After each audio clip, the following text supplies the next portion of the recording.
Welcome to Lesson 3.7, Converting Between Decimals and Fractions. Today we're going to talk about how to convert terminating decimals to fractions, how to convert fractions with denominators that are powers of 10 to a decimal, how to convert fractions with denominators that can multiply or divide to a power of 10 to a decimal, and how to convert fractions with any denominator to a decimal. All right, so first we need to understand what a terminating decimal is. So a terminating decimal is a decimal that stops or ends. So the word terminate means to stop or to end. So a decimal that terminates ends. It doesn't go on forever and it doesn't repeat. So it terminates. So it gets to the end and it stops. So an example of that would be 0 and 923 thousandths. And another example would be like 1 and 24 hundredths. And then a repeating decimal is a decimal that has a number or set of numbers that repeats, so the decimal never ends. This is important to understand that the repeating decimal has to have a pattern of numbers or one number that repeats. So if it just goes on forever with a random set of numbers that never repeat, then it's not a repeating decimal. But if it goes 33333333333, that is a repeating decimal. Or if it goes 123 123 123 123, it has to have that repetition to it. Okay, so a repeating decimal, so it's kind of like Pete and repeat. If you've heard the story about Pete and repeat who were on a boat and Pete fell off, who was left, and repeat, so it goes on and on and on. So you have to think of your repeating decimal that way. So it's kind of like you have 3 and 5 and 8 fell off the boat, but 3 is still on the boat and is repeating. Okay, these lines right here, or these dots, imply that the decimal continues to go on, and it implies, in this case, since it does go 3333333, you can put that these 3 dots, I know that there's 4 here, but you could just put 3, that implies that it's repeating. However, the more accurate way to do it is to put a line over the number that repeats. So the 3 would be what repeats. Or here, so we have 0 and 3/10 repeating. And it's important to say the repeating part, because if you say 0 and 3/10, that's different than 0 and 3/10 repeating, because 0 and 3/10 ends right here, and the 3/10 repeating continues with the 3's. Okay, so we're going to take a look at what fractions and decimals mean. So if I look at this up here, I know that this is a line of 10. And I have 1, 2, 3, 4, 5 of them that are shaded. So as a fraction, I know that I write that as 5/10. Well, then I know with decimals, since this is out of 10, that I write it as 0 and 5/10 because there's 5 out of the 10 that are shaded. So these two numbers mean the same thing, but are just written in different forms. So again, here, this would be 2 out of 10. And we know as a decimal is written as 2/10 because it has 10 and 2 of them are shaded. Here we would have 8/10 and 8/10, and notice they even sound exactly the same. 9/10, 9/10, and here we have 4/10 and 4/10. So when we're looking at boxes that are shaded in, we're very good with fractions and saying there's 10 total and 4 out of 10 are shaded. When we're looking at it in terms of decimals, we have to be looking at boxes of 10, 100, 1,000, because you have to look at your place value. Place value with decimals is tricky because it just goes tenths, hundredths, thousandths. It's not like a fraction where it can have anything as a denominator. With decimals, you're only looking at those powers of 10. So 10, 100, 1,000, 10,000.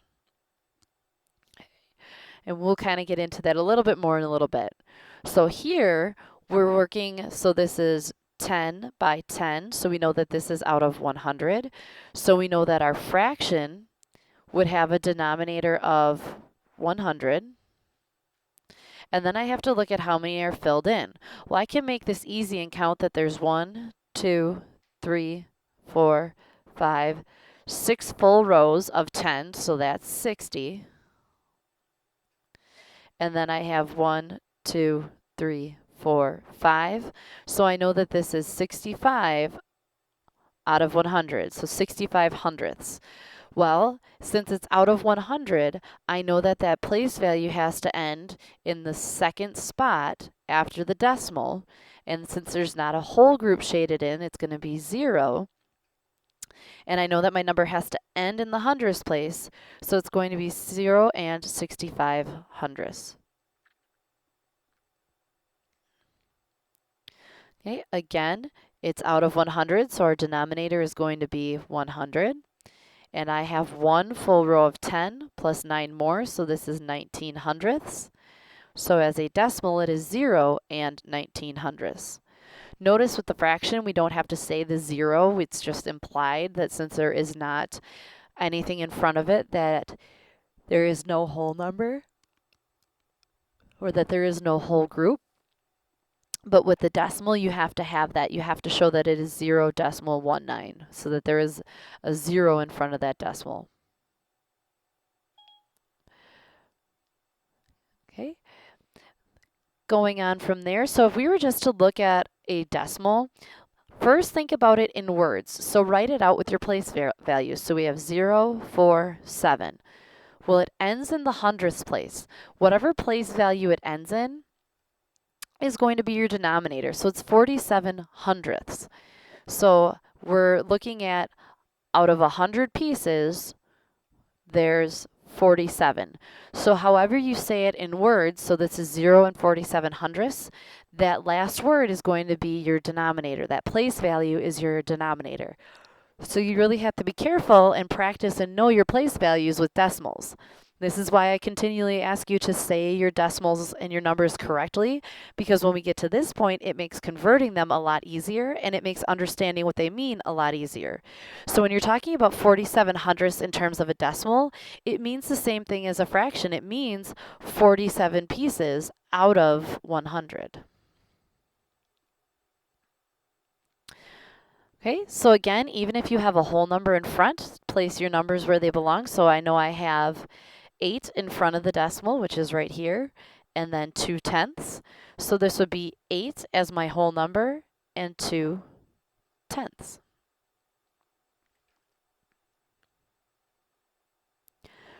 Okay, so now let's work on going backwards. So we're working on, or not going backwards, I'm working on going to that fraction. So if I look at my last digit, I know it's in the hundredths place, so I know my denominator is 100, and then my numerator is whatever this number is here, so 34 hundredths. So when you say your fraction and your decimal, they should sound exactly the same. This is 34 hundredths, and this is 34 hundredths.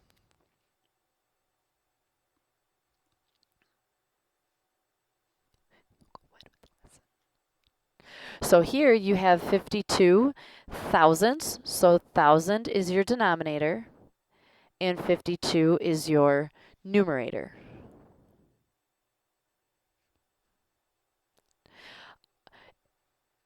Here you have 8 tenths, so 10 is your denominator, and 8 is your numerator. And then here, if you read it out loud, it's 184 thousandths. So 1,000 is your denominator, and 184 is your numerator. And then you can take a minute and you can actually try the rest of these on your own and come back and check your answers. So I think at this point you should be able to get these on your own and come back and check out your work.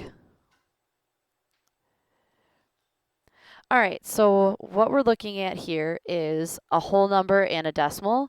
So the whole number is going to go in front. Your denominator is 1,000 because it's 257 thousandths, and the 257 goes on top. Here, again, 3 is your whole number, so it goes in front. You have 5 hundredths, so 5 goes on top, and 100 goes on bottom. Here, 2 is your whole number, and 5 tenths. And here you have 1 and 43 hundredths. Again, if you know those place values, it's really easy to write your decimals as fractions. Okay, so now we're going to go in the opposite direction.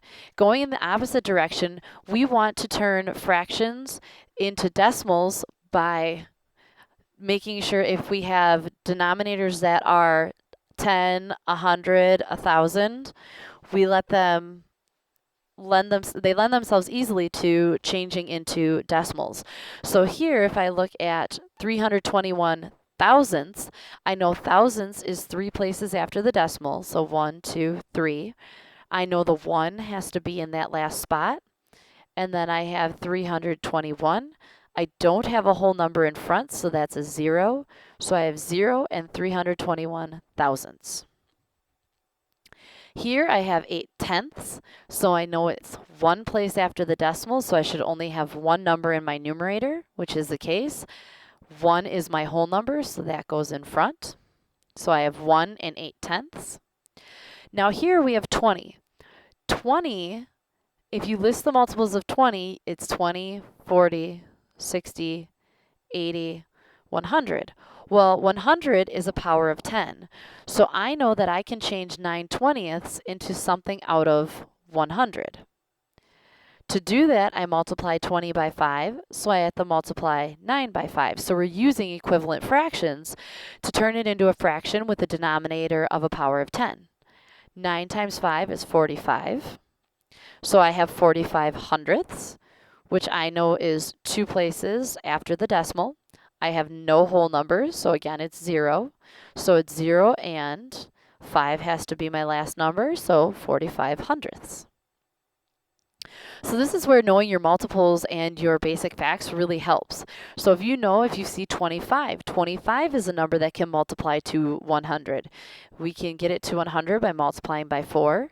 So I multiply the top by 4 and I get 40 hundredths. And now I can turn this into 0 and 40 hundredths.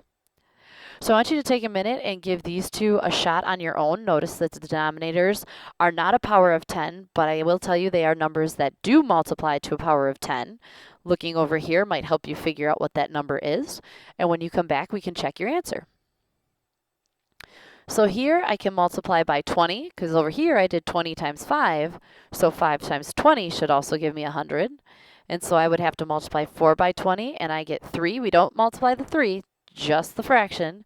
So we get 3 and 80 hundredths, which I know is 3 and, so with mixed numbers we say that and as well, and it puts that decimal in it. When we turn it into a decimal, 80 hundredths. Here, I know I can multiply by 25. What I do to the bottom, I have to do to the top. So I get 10 and 25 hundredths. So I get 10 and 25 hundredths. Okay, with 25, it's really nice because you know that quarters are with 25 cents, and we all know that 25 cents, we need 4 of those quarters to make $1. So it really helps you to remember that 25 times 4 gives you 100. So when you see 25, really, especially when we're working with decimals, really go back to what you know about money. That'll definitely help. All right, so now let's look at fractions that don't have nice denominators.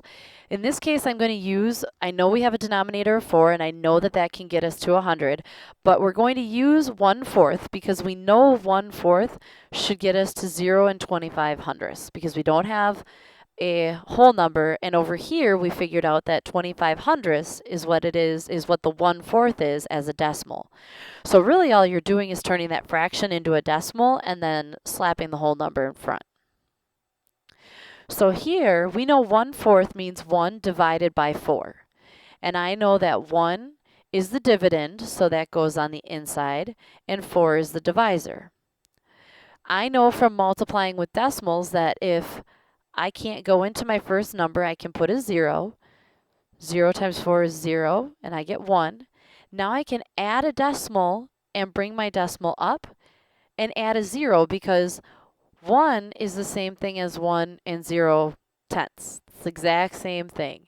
So I add another chair, and now I bring down that 0, and 4 goes into 10 twice. 2 times 4 is 8. 10 minus 8 is 2. I can add another 0 to see if maybe I could end this. And I bring it down. 4 goes into 20 5 times. 5 times 4 is 20. I subtract and it gives me 0. So I know that my answer is 0 and 25 hundredths. So I have two ways of converting from a fraction to a decimal. I can use the denominator and see that if it goes to a power of 10, so 10, 100, or 1,000, or I can just straight up use long division. Right, so in this case, we have 1/9. So what we're going to do is we're going to change each of these to a decimal, and then we're going to determine, is it terminating or is it repeating? So 1/9, we have 1 as the dividend and 9 as the divisor. And I know that it's not going to go in. So basically, if it's a fraction without a whole number in front, you're always going to have that 0 right off the bat. Okay, so I get 1, and I put a 0 here, and I bring it down. 9 goes into 10 once. I subtract, and I get 1.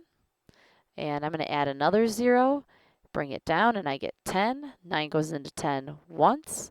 I subtract, I get 1. And you might start to notice that we are getting 1 every single time. It's never going to change. 9 is always going to go into 10 once. 10 minus 9 is always going to be 1, which means we're going to bring down a 0 and get 10. So I know that this 1 is going to go on forever. So I get 0 and 1/10, and then I show repeating by writing the repeating sign.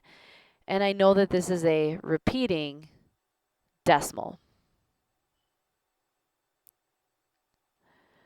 Okay, and then I'm going to erase because I don't have enough room on my page to not do that.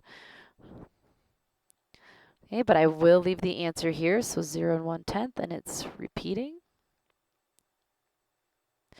Here I have 5/6, so 5 goes on the inside, 6 goes on the outside. I know it can't go in there at all, so I add the decimal, add a 0, bring down that 0.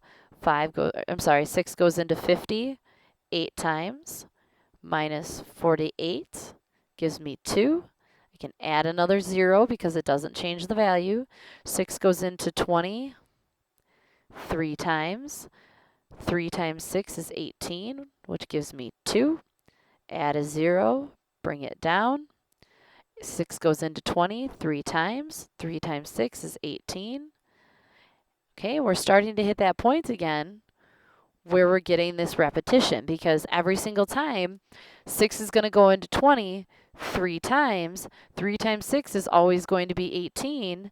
20 minus 18 is always going to be 2, so I'm always going to get that 20, so I know that this 3 is going to go on forever.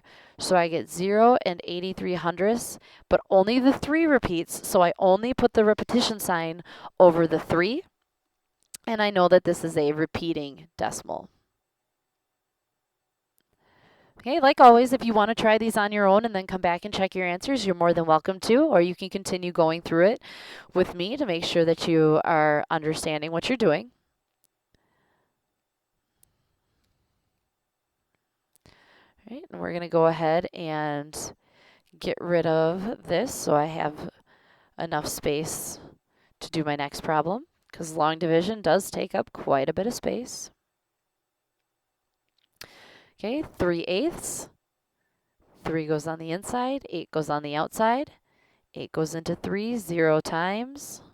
Oops. I get 3, bring down the 0, bring up the decimal, and 8 goes into 30 3 times.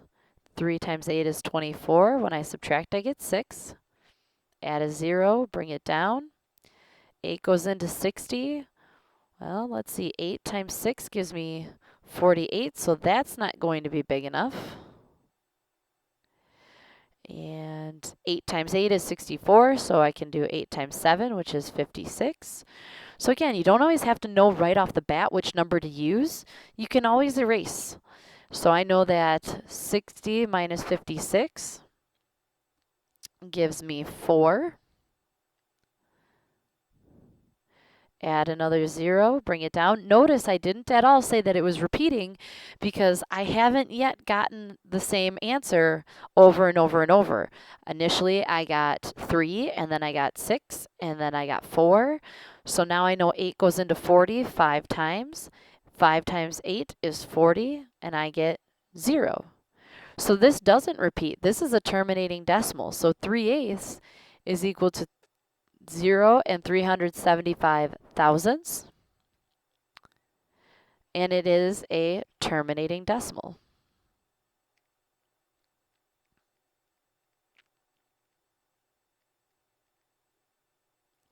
All right, 1/3. 1 on the inside, 3 on the outside. 3 goes into 1 0 times. 0 times 3 is 0. I subtract and I get 1. Add the decimal, add the decimal, add the 0 and bring it down. 3 goes into 10 3 times. 3 times 3 is 9. 10 minus 9 is 1. Add a 0, bring it down. 3 goes into 10 3 times. 3 times 3 is 9. Subtract. I get 1, add the 0, bring it down. So I'm hitting that point where I'm repeating again because every single time 3 times 3 is going to be 9. 10 minus 9 is always going to be 1. I'm always going to bring down that 0 and get 10. And so I'm in that same cycle. So here I know that 1/3 is equal to 0 and 3/10 repeating, and it is a repeating decimal. 1/3 and 2/3 are, there are some decimals, or there are some fractions that you should be able to convert to decimals without even having to really do anything. You should just kind of know them. 1/3 would be one of those. 1/3 is always going to be 3/10 repeating. 2/3 is always going to be 6/10 repeating. And then again, those, your halves, 75 hundredths, and 25 hundredths, those are all ones that you're going to want to know off the top of your head. So those are ones that you're going to want to practice and really memorize just to make life a little bit easier. Okay, here I have 4/5. So it's 4. Now I know 5 can be multiplied and get to 10, but we're still going to practice with division to show that it works. 5 goes into 4 0 times. 5 times 0 is 0. I subtract and I get 4. Add the 0 decimal, add the decimal, add the 0, bring it down. 5 goes into 40 8 times. Minus 40 is 0. So I get 4, because don't forget you have this whole number in front, and 8/10, because 4 will replace where that 0 was. All right. All right, so you have a couple of problems here to try on your own. You have about 13 or so problems. Some of them are going to be a little bit more difficult, so I gave you less of them because there's a little bit more work involved, but all the rest of them should go fairly quickly for you. And as always, if you have any questions, make sure to write them down or email me so we can go over them in class.